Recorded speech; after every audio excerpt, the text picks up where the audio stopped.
होली कब है होली हाय that iconic Gabbar Singh line from Sholay in a Bachchan style still makes me smile.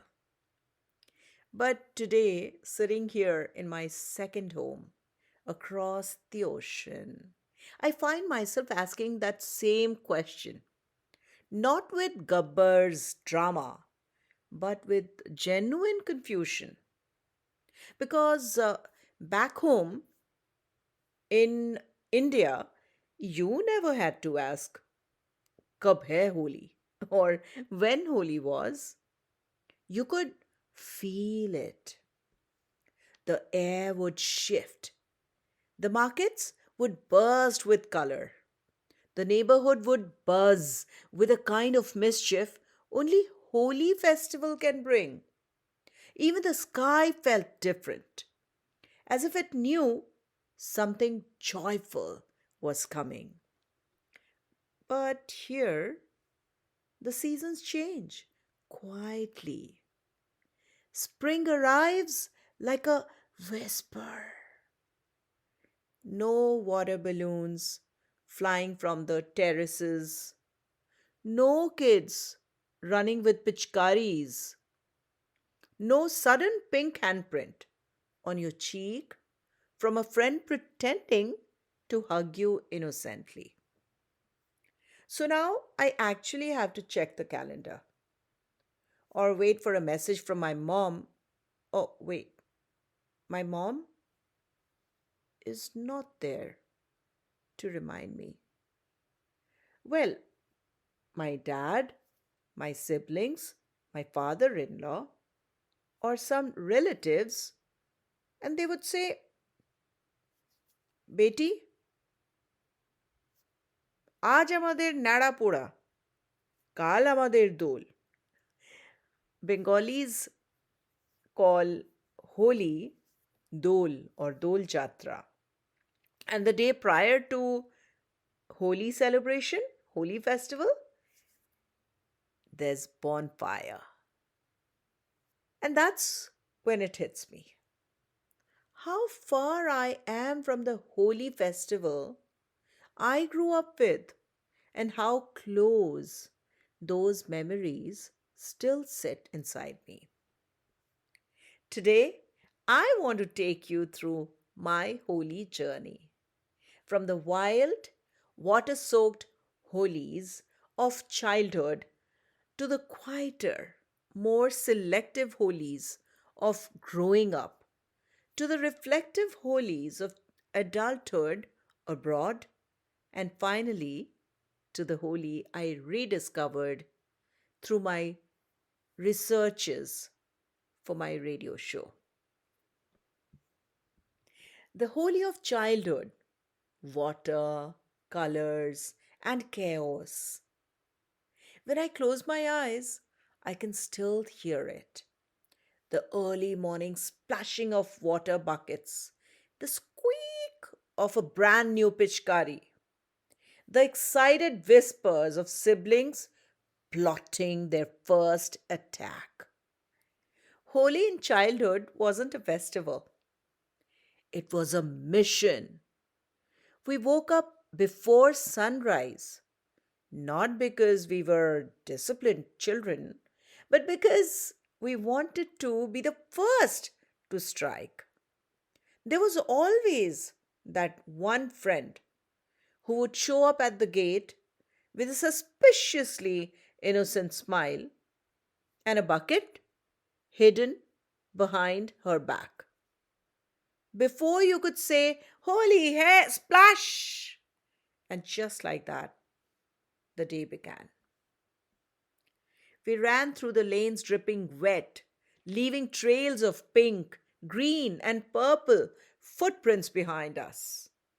Mothers would shout from their balconies, Bas karo! Enough!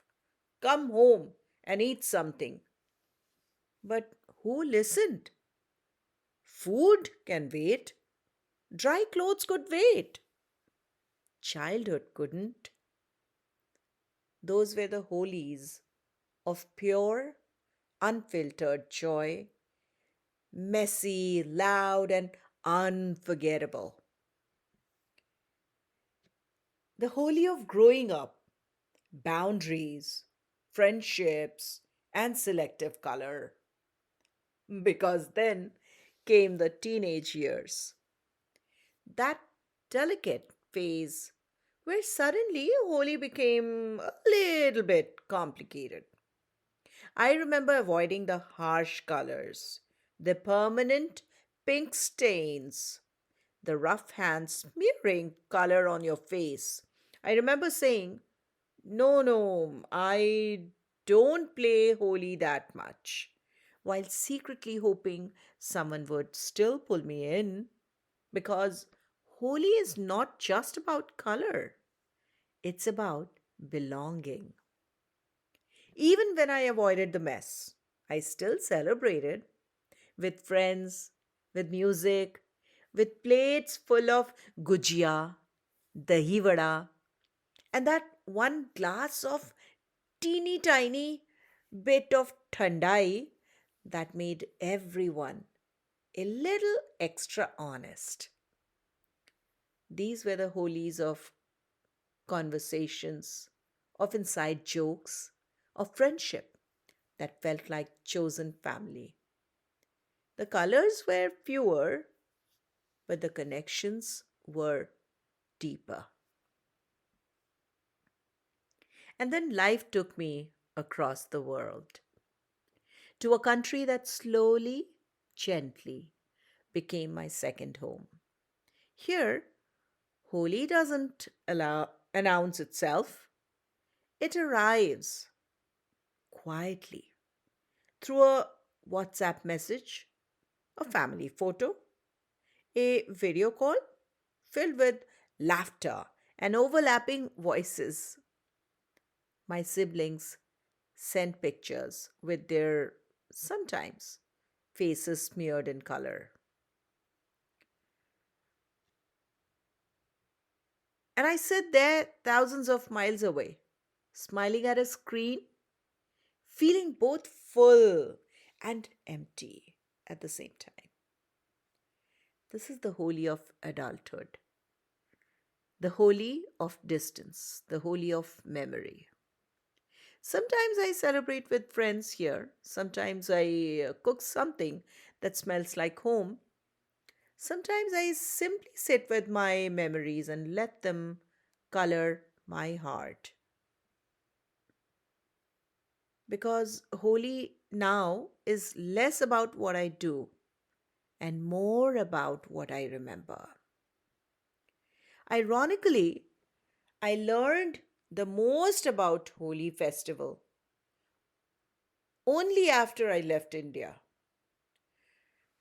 During my radio days, when I had to research for my shows, I discovered that Holi is not one festival, it is many.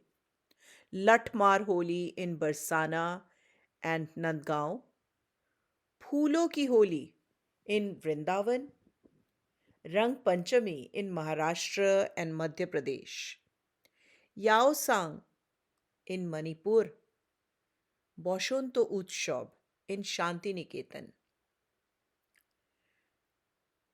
Baithaki Holi in Kumaon.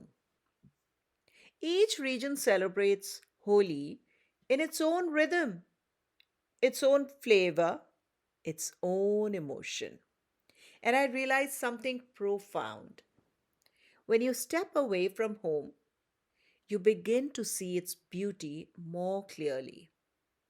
Distance becomes a teacher, memory becomes a mirror, and festivals become bridges. So today I sit here in my second home, wrapped in a quiet night. I feel a different kind of holy inside me. A holy that is not loud, but deep, not messy, but meaningful. Not about color on the skin, but color in the heart. I celebrate the child I was. I honor the woman I am becoming. And I carry the festival with me, not on my clothes, but in my breath. Because Holi is not a place, Holi is not a day. Holi is a memory that keeps returning to remind us that joy is still possible, that happiness is so simple. If you're listening to this from anywhere in the world, whether you're surrounded by friends or sitting alone with a cup of chai, I want to tell you this. Your festival is valid. Your way of celebration of Holi festival is valid. Your nostalgia is valid. Your longing is valid. And your happiness, joy, even if it looks different now, is still yours. This is Trisha, wishing you a Holi filled with warmth, memory, and belonging. Happy Holi!